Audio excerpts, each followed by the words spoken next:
งปูเชมิข้าพเจ้าขอบูชาพระพุทธด้วยเครื่องสักการะนี้อิมินาสักการะนะธัมมังปูเชมิข้าพเจ้าขอบูชาพระธรรมด้วยเครื่องสักการะนี้อิมินาสักการะนะสังฆังปูเชมิข้าพเจ้าขอบูชาพระสงฆ์ด้วยเครื่องสักการะนี้อะระหังสัมมาสัมพุทโธภะคะวาพุทธังภะคะวันตังอภิวาเทมิสวากขาโตภะคะวะตาธัมโม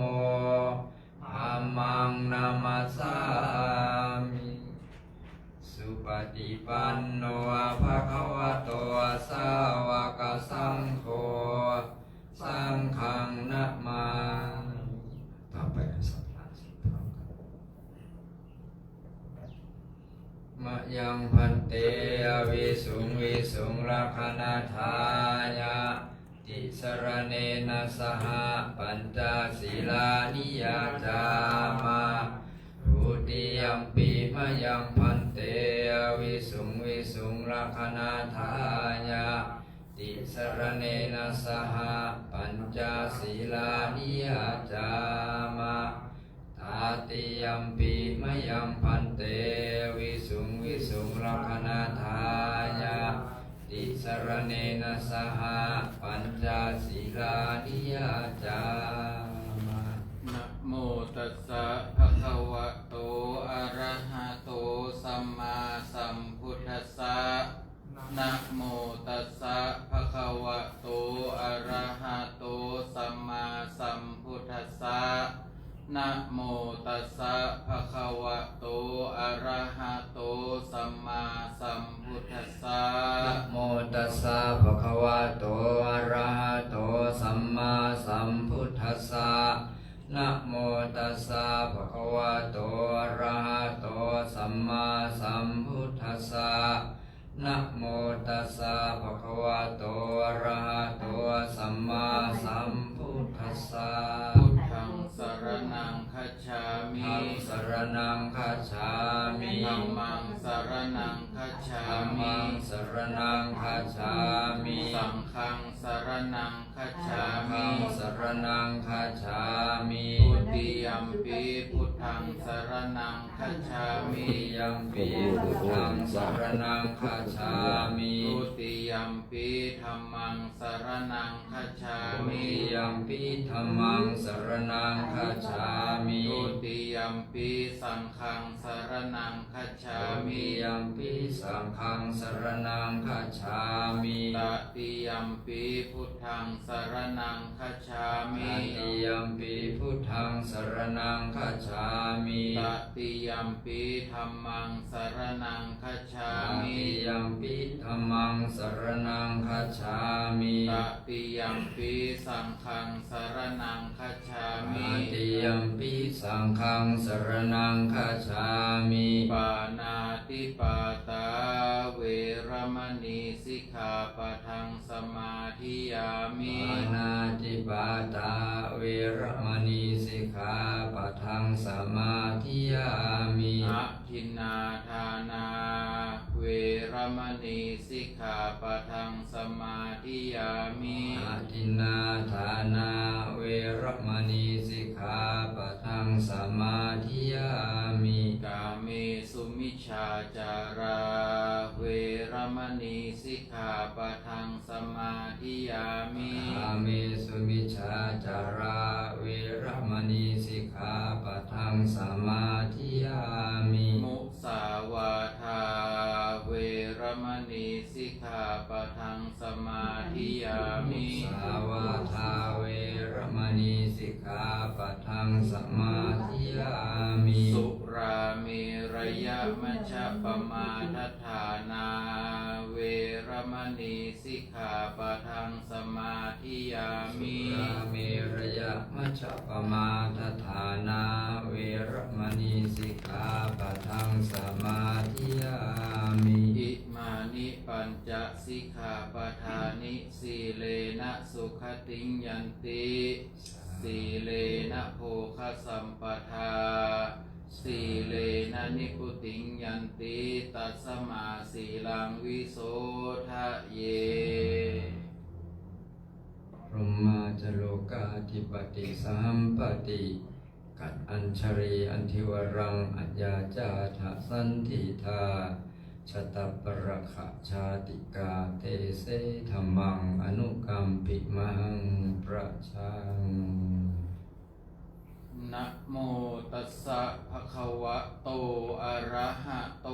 สัมมาสัมพุทธัสสะนะโมตัสสะภะคะวะโตอะระหะโตสัมมาสัมพุทธัสสะนะโม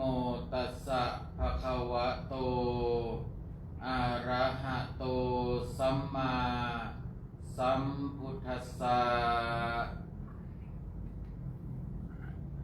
ธรรมจารีสุขังเสติขอความนอบน้อมมีแด่พระรัตนตรัยขอถวายความเคารพพระภูมิทีสุตตกรอธิบดีสงฆ์วัดผาบ่องมังคลาราม ขอเจริญพรคณะศรัทธาสาธุชนผู้มีบุญทุกท่านณโอกาสบัดนี้อาตมาภาพจะได้รับประทานแสดงพระธรรมเทศนา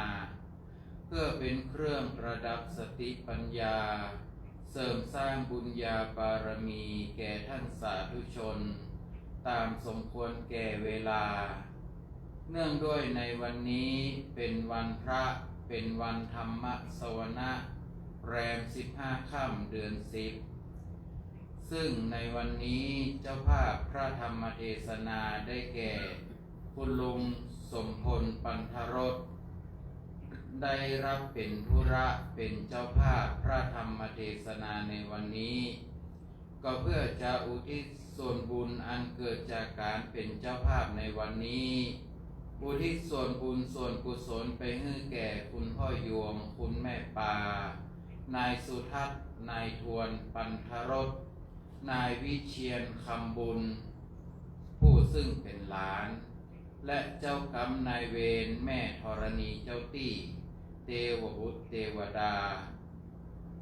พระธรรมเทศนาในวันนี้เป็นเรื่องของอุบาสกอุบาสิกาว่าอุบาสกอุบาสิกานี้คือใครมีคุณสมบัติอย่างไรท่านสาธุชนทั้งหลายขอได้สงบกายสงบวาจาสงบใจตั้งจิตตั้งใจสดับเป็นลำดับสืบต่อไปในสมัยหนึ่งพระผู้มีพระภาคเจ้าประทับอยู่ณนิโคธารามใกล้พระนครกบิลพัสในแคว้นสักกะครั้งนั้นเจ้าสักยะพระนามว่ามหานามะได้เสด็จเข้าไปเฝ้าพระผู้มีพระภาคเจ้าแล้วได้ทูลถามว่าข้าแด่พระองค์ผู้เจริญด้วยเหตุมีประมาณเท่าใดหนอบุคคลจึงชื่อว่าเป็นอุบาสกพระผู้มีพระภาคเจ้าได้ตรัสตอบว่าดูก่อนมหานามะเมื่อใดแลบุคคลถึงพระพุทธเจ้าถึงพระธรรมและถึงพระสงฆ์ว่าเป็นสรณะเป็นที่พึ่งด้วยเหตุมีประมาณเท่านี้จึงชื่อได้ว่าเป็นอุบาสกคำว่าสรณะแปลได้ว่าที่พึ่งหรือที่ระลึกเหตุที่เรียกว่าอุบาสกเพราะนั่งใกล้กับพระรัตนตรัยในราชบัณฑิตยสถานได้ให้ความหมายไว้ว่าอุบาสกคือคฤหัสถ์ชายที่นับถือพระพุทธศาสนาอย่างมั่นคงดังนั้นอุบาสกคือคฤหัสถ์ผู้ชายที่ถึงพระรัตนตรัยเป็นที่พึ่งผู้นั่งใกล้พระรัตนตรัยและผู้นับถือพระพุทธศาสนาอย่างมั่นคง ส่วนอุบาสิกาคือสตรีพูดถึงพระพุทธเจ้าเป็นสรณะพูดถึงพระธรรมเป็นสรณะพูดถึงพระสงฆ์เป็นสรณะอุบาสิกาจึงเป็นคฤหัสถ์หญิงที่เข้าถึงพระรัตนตรัยเป็นที่พึ่งเป็นผู้นั่งใกล้พระรัตนตรัยและเป็นผู้นับถือพระพุทธศาสนาอย่างมั่นคงกล่าวอีกในหนึ่งว่าอุบาสกอุบาสิกาก็คือพุทธศาสนิกชนหรือชาวพุทธทุกคนซึ่งถึงพระรัตนตรัยเป็นสรณะคือที่พึ่งที่ระลึกนั่นเองด้วยคำสมาทานที่เราได้สมาทานก่อนที่เราจะได้รับศีลก็คือพุทธังสรณังคัจฉามิธัมมังสรณังคัจฉามิสังฆังสรณังคัจฉามินั่นเองแต่พระ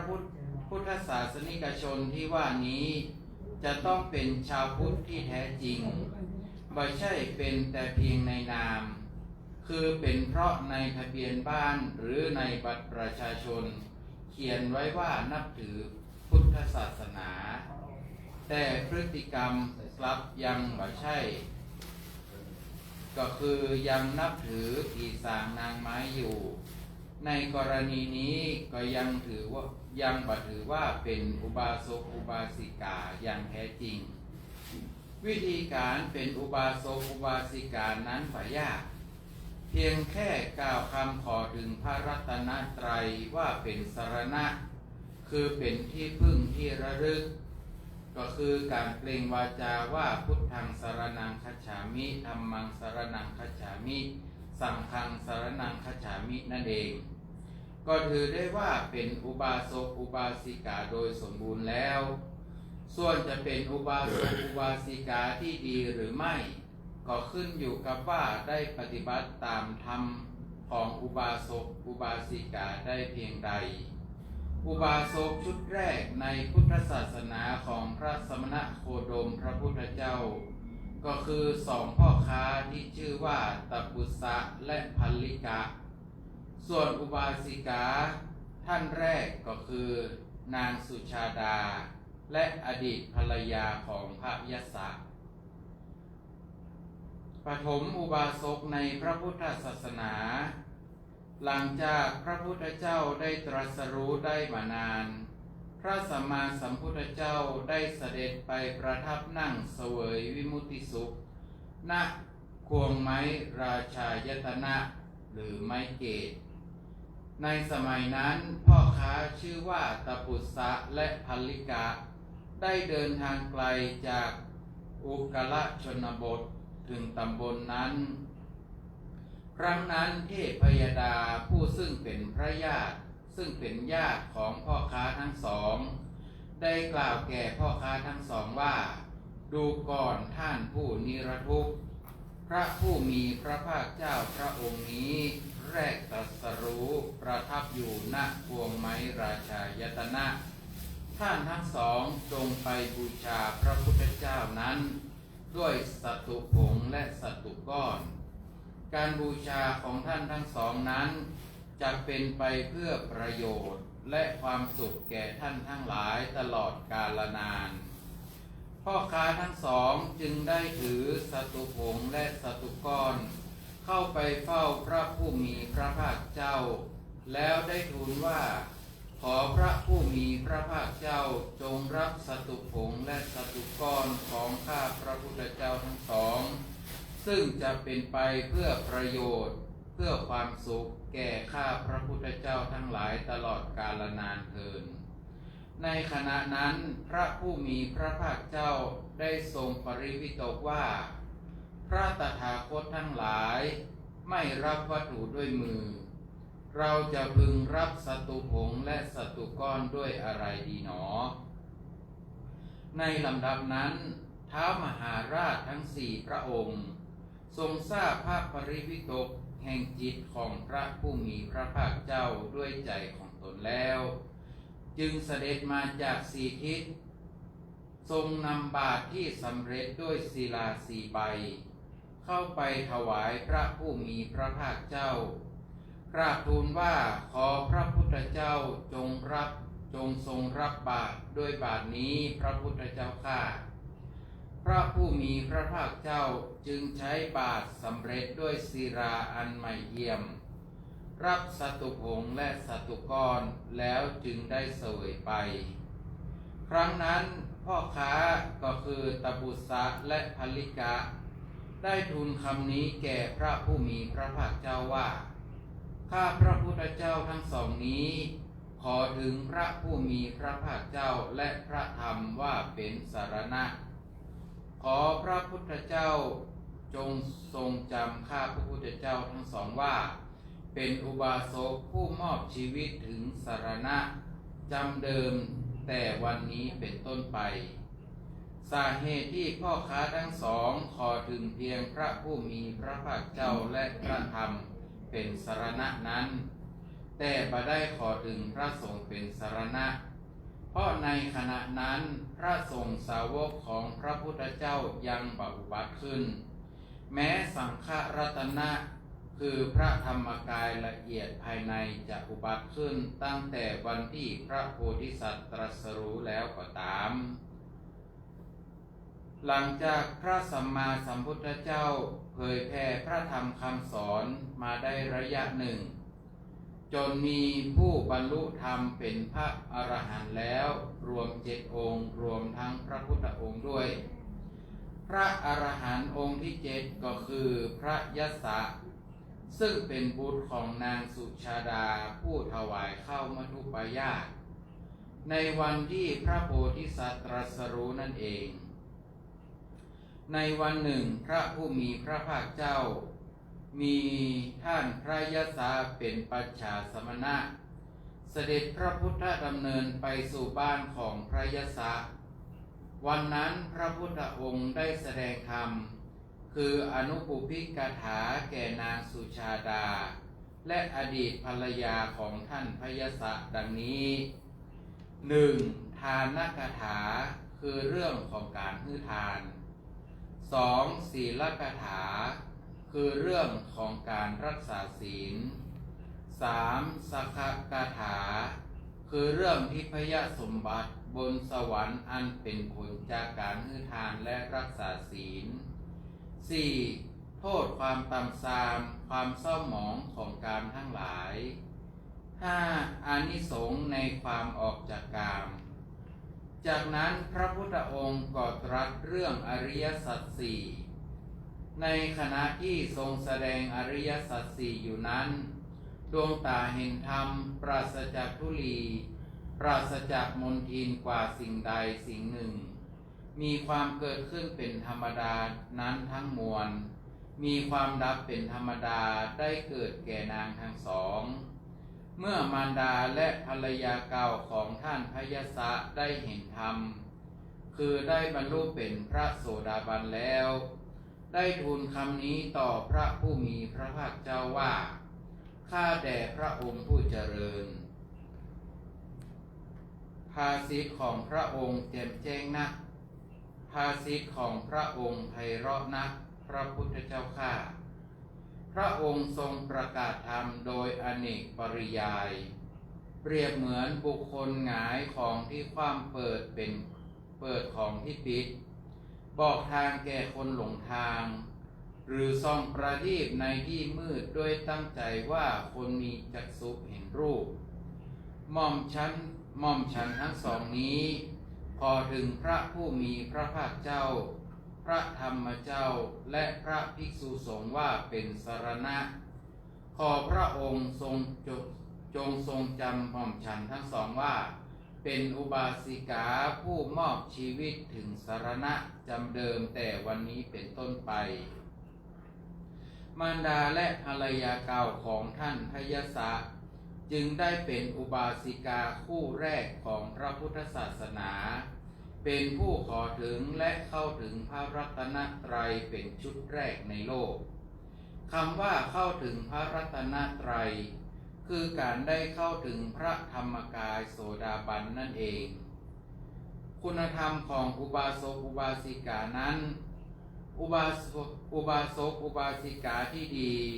จะต้องประกอบด้วยคุณธรรม5ประการคือ มีศรัทธา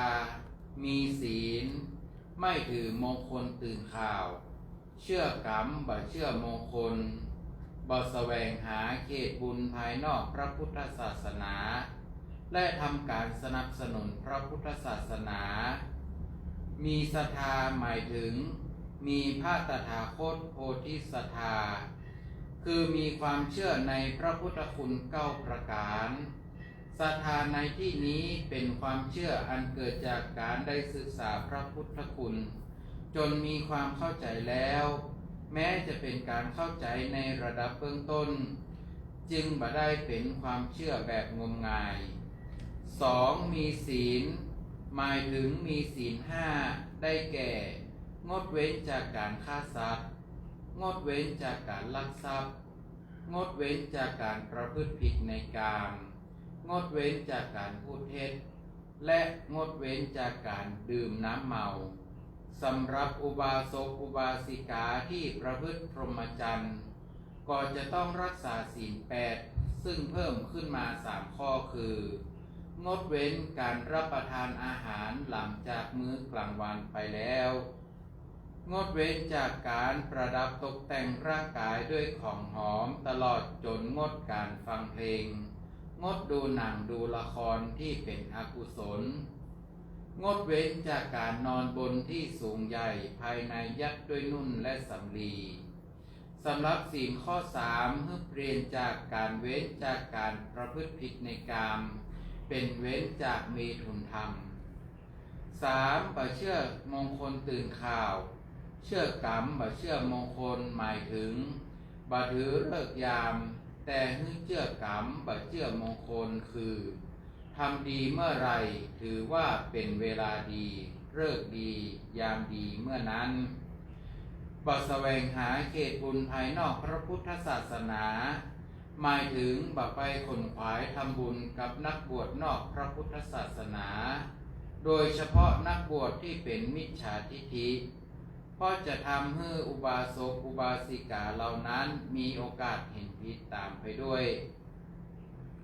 สนับสนุนพระพุทธศาสนาหมายถึงให้การสนับสนุนด้านต่างๆในพระพุทธศาสนาได้แก่ถวายปัจจัยทายธรรมแก่พระภิกษุสามเณรบริจาคทรัพย์เพื่อใช้ในการก่อสร้างศาสนสถานในวัดเป็นเจ้าภาพงานบวชช่วยเป็นธุระจัดการงานบุญต่างๆของวัดบางท่านก็ช่วยเรื่องการรักษาพยาบาลภิกษุสงฆ์เช่นหมอชีวกโกมารพัฒน์เป็นต้นบางท่านช่วยเผยแผ่และปกป้องพระพุทธศาสนาเช่นจิตตคฤหบดีอุบาสกท่านนี้เป็นเลิศในการแสดงธรรมมีความสามารถในการสอนธรรมะเช่นพระธรรมกถึกทั้งหลายเมื่ออุบาสกอุบาสิกาปฏิบัติตามธรรมทั้ง5ประการนี้แล้วย่อมได้ประโยชน์2ประการคือประการแรกได้ประโยชน์แก่ตนเองคือได้บุญได้บารมีอันจะส่งผลให้มีความสุขความเจริญทั้งในชาตินี้และภพชาติเบื้องหน้าประการที่2ได้ประโยชน์แก่พระพุทธศาสนาเพราะเป็นการสนับสนุนให้พระพุทธศาสนาเจริญรุ่งเรืองสืบไปอาตมาภาพได้แสดงพระธรรมเทศนามาสมควรแก่เวลาเทศนาวสาเนในท้ายที่สุดแห่งการแสดงพระธรรมเทศนานี้ขออัญเชิญดวงวิญญาณของพ่อโยงแม่ป่านายสุทัศน์นายประทวนปันธรสนายวิเชียรคำบุญและเจ้ากรรมนายเวรแม่ธรณีเจ้าที่เจ้าต่างโปรดได้มาปตาอนุโมทนารับส่วนบุญส่วนกุศลเพื่อมีความสุขในสัมปรายภพต่อไปและขอส่วนบุญส่วนกุศลที่ศรัทธาสาธุชนทั้งหลายที่ได้มาร่วมทำบุญในวันพระนี้ขอจงประสบแต่ความสุขความเจริญทุกที่วาราตรีรับประทานแสดงพระธรรมเทศนามาพอสมควรแก่เวลา จึงขอสมุดยุติลงคงไว้แต่เพียงเท่านี้ เอวังก็มีด้วยประการฉนี้ สาธุ สวดก่อนนะโมตัสสะภะคะวะโตอะระหะโตสัมมาสัมพุทธัสสะนะโมตัสสะภะคะวะโตอะระหะโตสัมมาสัมพุทธัสสะนะโมตัสสะภะคะวะโตอะระหะโตสัมมาสัมพุทธัสสะอิติปิโสภะคะวะอะระหังสัมมาสัมพุทโธวิจจจารณะสัมปันโนวิโตอนุตตโลปุริสธัมมัสสารทิสัทธาเทวามนุสสานังพุทโธภควาภวตาธัมโมสันตินิโกอากาลิโกปัสสิโก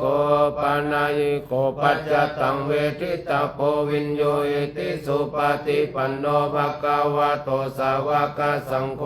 ชุปฏิปันโนสาวกสังโฆยายาปฏิปันโนภควะโตสาวกสังโฆสามิจิปฏิปันโน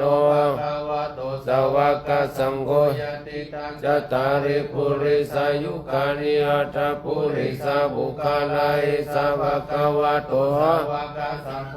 หุนายโยปะหุนายโยดักขินายโยอัญชลิการณิโยอนุตตรังปุญญเกตังโลกัสสาติภาหุงสาสัมมาปินิมิตาสาขลังโอคิตาโครัสเสนามารันธนาทิธรรมวิทินา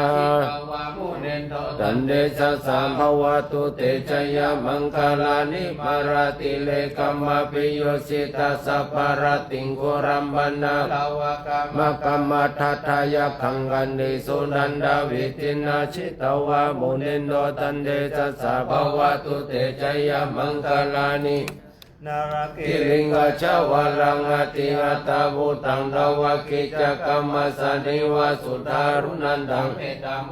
กวิทินาชิตวะมุนินโดจยมังคลานิ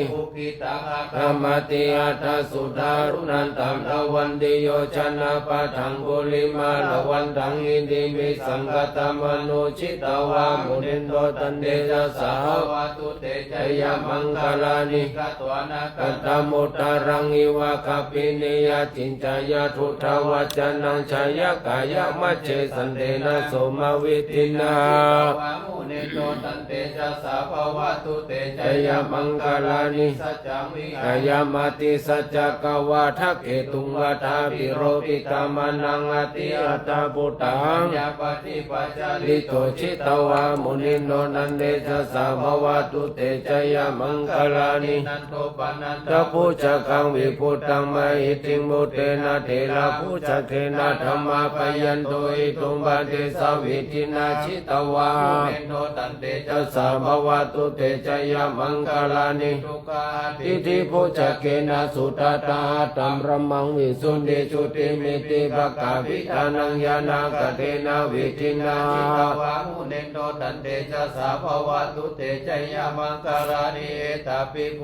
จยมังคลาอัตตกาทายโยวาจโนทินาทิเนสรเตมะทันติตัวนาเน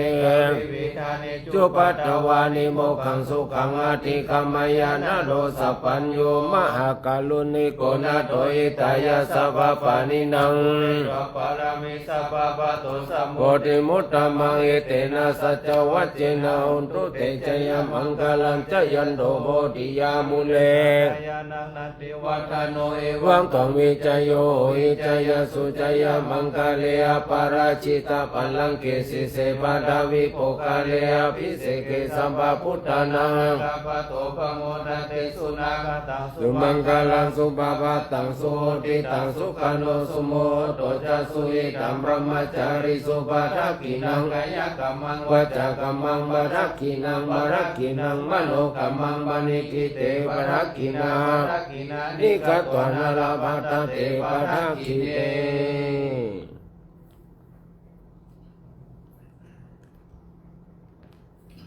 ต่อไปจะได้ถวายพระทหารแด่พระสงฆ์ตั้งนะโมสามจบพร้อมกัน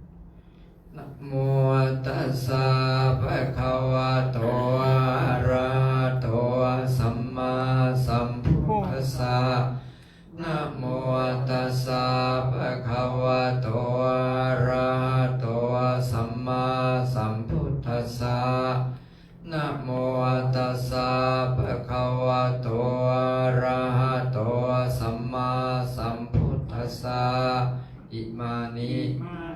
ยังพันเต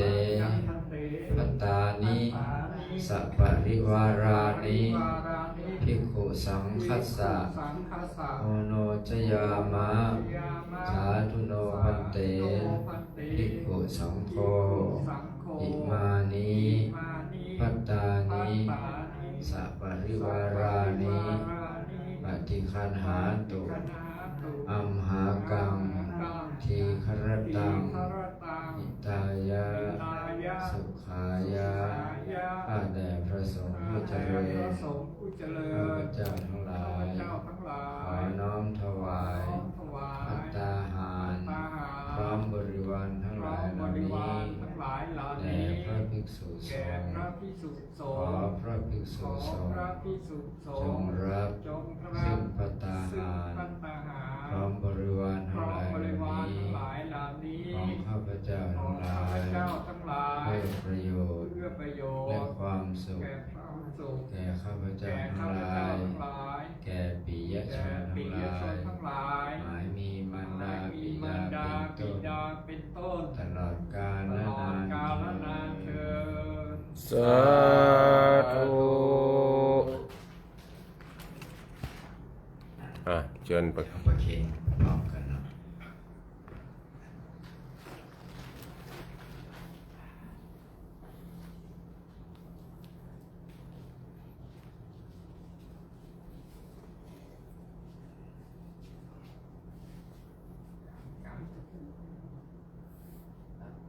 หนึ่งสองสาม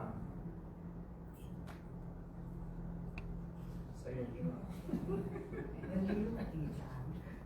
แต่ก็เข้าสวนนะพอรู้นี่ถึงแต่งพูดที่ใส่พูดเนี่ย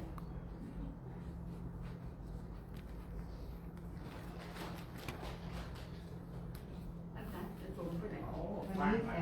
งมีผัดกับข้าวรู้ ไม่ใช่เล่นงานไง อยู่นี่มันเป็นแต่ง เลิกลงห้อง แต่ก่อนมันกินงานอยู่ อันคือเจ้าวัดปากเป้าตายครับ เจ้าว่านะ ผู้ช่วยครับ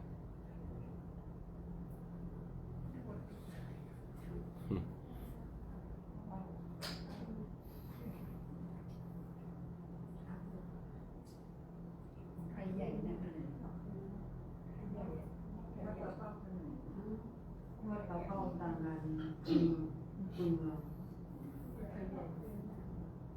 คุณสังหอกนะคะ นี่เนาะท่านมาทำไมครับยิ้มใจ ยกไป ต้องจำนะจ๊ะ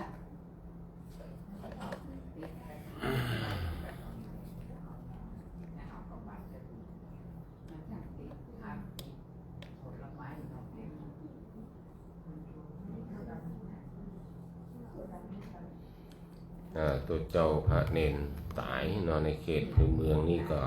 ถ้าเป็นพระลูกวัดสามเณรเนี่ยแต่ละวัดก็จะต้องจ่ายสมาชิกในพระลูกวัดและสามเณรนี่วัดละ 1,000 บาทถ้าเป็นเจ้าวาดนี่วัดละ 2,000 บาท 1,000 บาทนี่ก็จะได้แสนกว่าแสนเท่าไร160,000เนาะ153,000 บาท ประมาณ 153,000 ถ้าว่า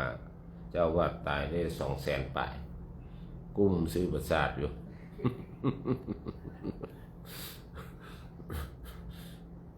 อันนี้ก็เป็นข้อตกลงที่ร่วมทำร่วมกันแม้แต่พี่น้องศรัทธาก็มีสมาชิกบางคนก็ไปเข้าห้านเข้านี่ถ้าเป็นเพอรอบนอกก็ซบรัตอันเดียวอีนะในหมู่บ้าน 2-3 หมู่บ้านรวมกันนะการสมาชิกบางที่ก็เก็บข้าวสารนะข้าวสารดิบเนอสตางค์บางอันรัวทำคน2 ดุนดอกนะเก็บเพื่อรัวเว้ยเพื่อรอบนอกอันนี้ก็คือการร่วมด้วยช่วยกันทั้งหลาย วันนี้พระธรรมเทศนาแสดงโดยท่านมหาบัณฑิตธีรธรรม ก็จบปริญญาโทแล้วตอนนี้เรียนปริญญาเอกเลขานุการอาตมาภาคนี่แหละก็ได้แสดงพระธรรมเทศนาเรื่องคุณสมบัติของบาศกบาสิกาบาศกบาสิกาคือผู้นั่งใกล้พระรัตนตรัยนั่นก็คือผู้ที่ยอมรับนับถือพระรัตนตรัยพระพุทธพระธรรมพระสงฆ์ว่าเป็นที่พึ่งที่ระลึกตลอดชีวิตนะอุบาสกสองคนแรกชื่ออย่างตัดปุษะแล้วภาลิกาได้ถวายข้าวสัตว์ตุก้อนสัตว์ถูกผงสัตว์ถูกผงนะแล้วก็แสดงตนเป็นอุบาสกพูดถึงพระพุทธกับพระธรรมเป็นคนแรกในพระศาสนาซึ่งเวลานั้นยังไม่มีพระสงฆ์เตือนส่วนอุบาสิกาได้แก่ไผบาสิกาได้แก่นางสุชาดานี่เป็นแม่ของพญาศาสตร์และก็ภรรยาเก่าของพญาศาสตร์เนาะตอนนี้พระอรหันต์มีแล้วปัญจวัคคีย์มี5บวกพญาศาสตร์แห่งตนเป็น6นะบวกพระพุทธเจ้าแห่งเป็น7ที่นี่ก็มีครบพระรัตนตรัยถึง3ก็ถือว่าเป็นอุบาสิกาผู้เข้าถึงพระรัตนตรัยทั้ง3อย่างคือพระพุทธพระธรรมพระสงฆ์คนแรกในทางพระพุทธศาสนาอันนี้ก็คือส่วนคุณสมบัติของผู้ที่จะเป็นบาศกบาสิกาก็คือต้องมีศรัทธาคือความเชื่อนะเชื่ออย่างมีปัญญานะอย่าเชื่อแบบงมงาย2มีศีลนะมีศีลโดยอะไรอย่างแท้แม่แล้วก็มีบ่เชื่อบางคนตื่นข้าวบ่เชื่ออย่างไปเลยนะเป็นคนแบบเป็นคนหูเบาแล้วก็แสวงบุญหรือว่าทำบุญในทางพระพุทธศาสนาบ่แสวงบุญนอกพระศาสนาทำการทำนุบำรุงส่งเสริมพระพุทธศาสนานี่ก็เป็นคุณสมบัติของบาศกอุบาสิกาฉะนั้นท่านทั้งหลาย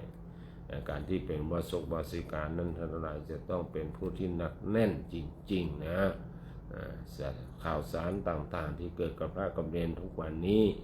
มีทั้งข่าวจริงและบ่จริงจริงๆแล้วข่าวทั้งหลายเนี่ยความผิดพลาดของพระภิกษุสามเณรก็มีธรรมดามันมีมาเมื่อละตั้งแต่มีตั้งแต่สมัยพุทธกาลแล้วนะแล้วก็มันมีมาเมื่อนะแต่ว่าแต่ก่อนมันเป็นข่าวบ่ได้เนาะมันเป็นข่าวบ่ได้มันแล้วไปอย่างเงี้ยเนี่ยเรื่องเล็กๆน้อยๆก็แล้วไปอย่างเงี้ยไม่บดีก็แล้วไปอย่างเงี้ยเนี่ยมันมีใครแจ้งความก็แล้วไปอย่างเงี้ยมาเดี๋ยวนี้เป็นนักข่าวหรอนักข่าวนักนะเป็นนักข่าวทุกคนเลยนะไปอยู่ที่ไหนพ่อมันได้พระเนรแต่ไปยืนไปพักผ่อนไปอย่างก็ลำบากนะการเป็นพระเป็นทุกวันนี้ค่อนข้างจะลำบากในการที่ว่าจะไปอยู่ที่ไหนคนนี้ได้ก็มีคนคอยจับคอยจ้องคอยที่จะถ่ายรูปอยู่ตลอดเวลานะนี่ท่านทั้งหลายก็ต้องด้วยความหันใจโดยก็เป็นธรรมดาเนาะพระเนรก็เป็นปุถุชนคนธรรมดาเหมือนท่านนั่นแหละแต่พยายามที่ประพฤติตัวประพฤติตนเป็นที่กราบไหว้ของญาติโยมสาธุชนทั้งหลายแต่ว่าความผิดพลาดก็ย่อมมีพ้องเป็นธรรมดาเนี่ยเพราะถึงวันนี้มันต้องต่อสู้กับกิเลสหรอกต่อสู้กับกิเลสเนี่ยบ้านหลายคนหลายท่านบอกว่าโอ้การเป็นพระเป็นเนรนี่สบายนะบ้านก็ต้องเจ้าเข้าก็ต้องซื้ออาหารการกินเพียบแต่เขาสังเกตว่าวัดวาอารามนี่อย่างมันห่างไปตีๆกันตัวเจ้าตายไปกับเสี่ยงไปเนี่ยตัวเจ้าบ้านนอกบ้านนามีตนเดียวถ้ามันม่วนก็ยังมาบวชนักนะก็มีใครมาบวชหรอกนะคนที่ว่านั้นก็ไม่ได้มาทำโนดบำรุงส่งเสริมศาสนาแต่อย่างใดวัดวาอารามก็มาเตื้อตั้งเป็นมิจฉาทิฏฐิตั้งความรังเกียจแก่พระเนรตัวปากบ้าไปได้มาดีจะอันดีจะอีเนี่ยมาบวชเนาะจะได้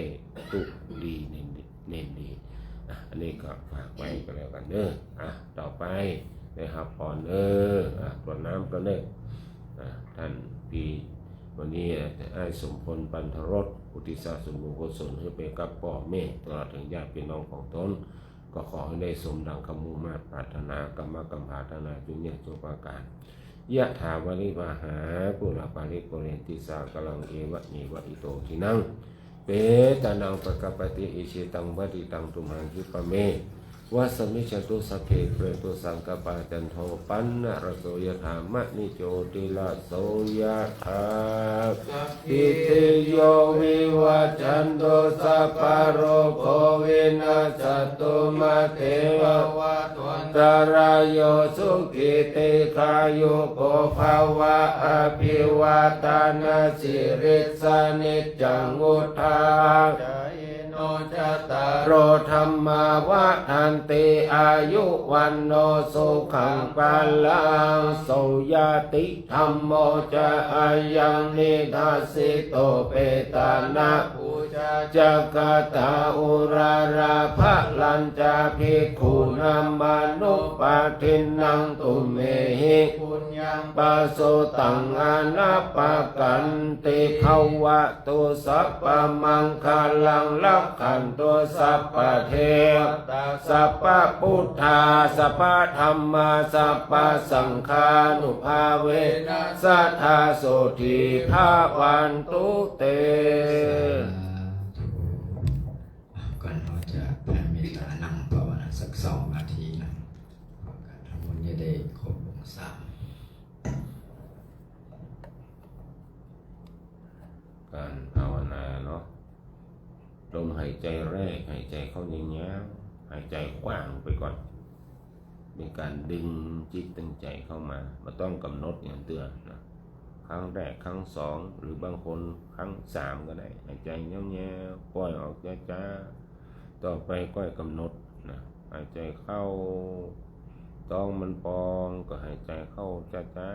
ๆสังเกตพยายามเอาหัวใจเนี่ยตุยลมหายใจตั้งแต่หูดังไปถึงท้องมันเข้าไปถึงในอย่างใดพ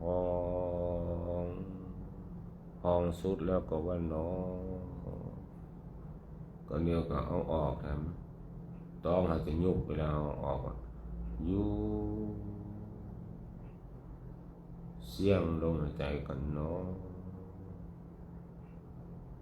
พอ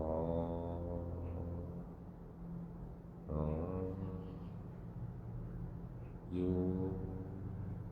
น้อกำหนดไปเรื่อยๆเวลาได้ยินเสียงอย่างกับว่าได้ยินน้อได้ยินน้อมากองว่า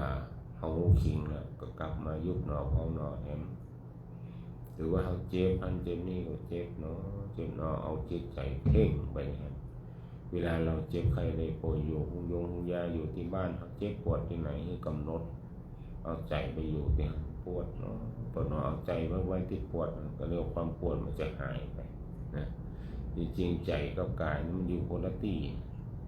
นะมันอยู่คนละที่สังเกตได้ง่ายๆเวลาเราสนุกสนานไปพอคอนเสิร์ตดนตรีหรือว่าคนเล่นพายเนี่ยนั่งได้มาค่ำคืนหูมาหันเดือดมันปวดแข้งปวดขาแสดงว่าใจกับกายอยู่คนที่แต่เวลานั่งภาวนาหรือว่าทำคุณงามความดีนั่งกำเดียวโคตรวายไงองค์ทิศปวดเพราะเข้าสปัดสปันมันมาแล้วเนี่ยอันนี้คือมันเป็นกิเลสมองว่า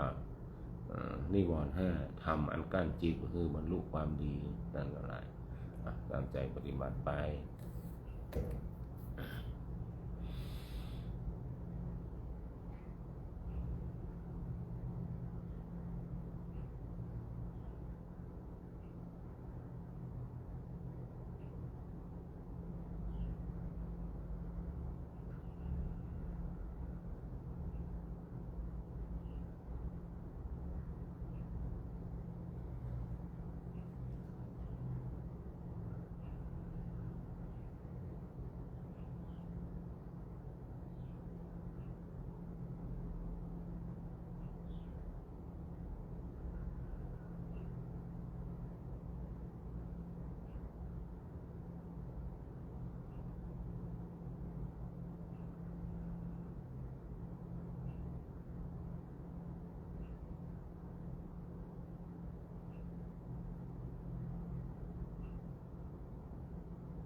โตนิเตวา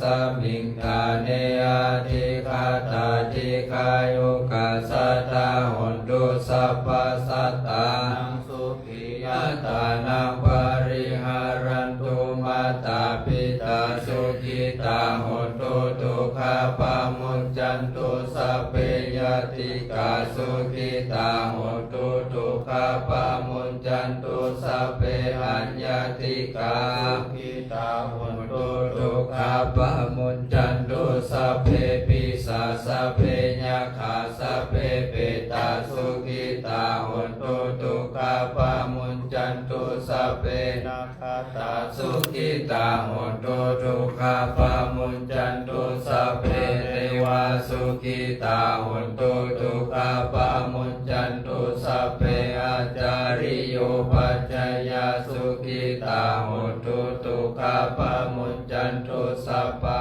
ปฏินังสามิจันตุโว